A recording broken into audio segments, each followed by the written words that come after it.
Pensemos en algo tan simple como una caminata, algo que hacemos todos los días.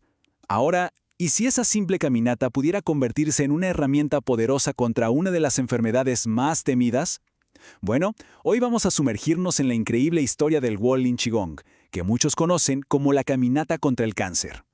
La pregunta es fuerte, lo sé, pero nos pone justo en el corazón de esta historia. A ver, ¿qué haría uno si la medicina, la ciencia, te dijera, hasta aquí llegamos, no hay más opciones, te quedan 6 meses? ¿Es el final del camino?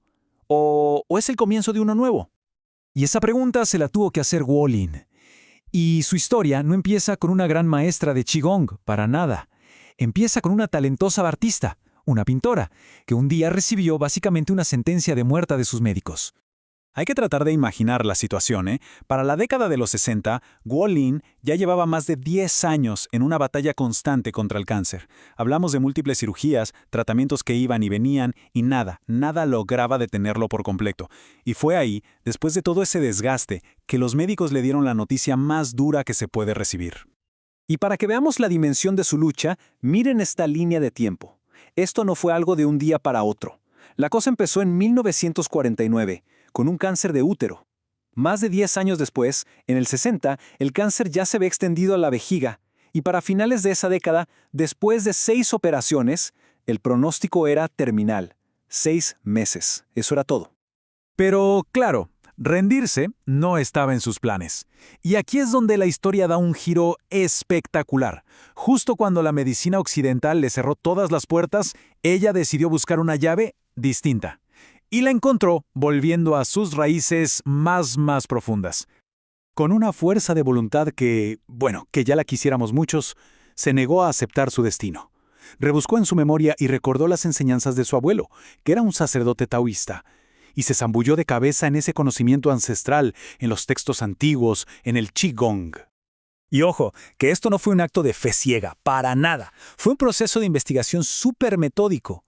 Ella convirtió su propio cuerpo en su laboratorio personal. Se puso a estudiar los textos de medicina tradicional china, claro, pero también los comparaba con textos de medicina occidental. Experimentó con formas muy antiguas de Qigong y, aquí está la clave, desarrolló sus propias técnicas de respiración, algo totalmente nuevo.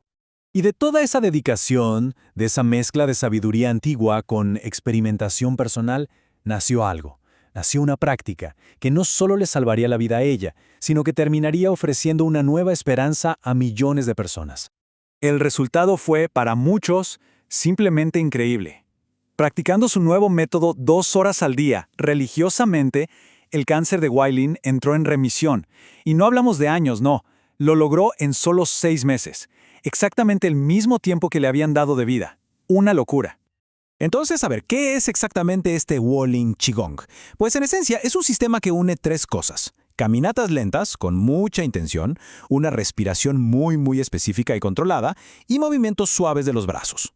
La idea es fortalecer el cuerpo, sí, pero sobre todo, estimular el sistema inmune y poner en marcha el flujo de eso que la medicina china llama Qi, la energía vital. Muy bien, ya conocemos la historia.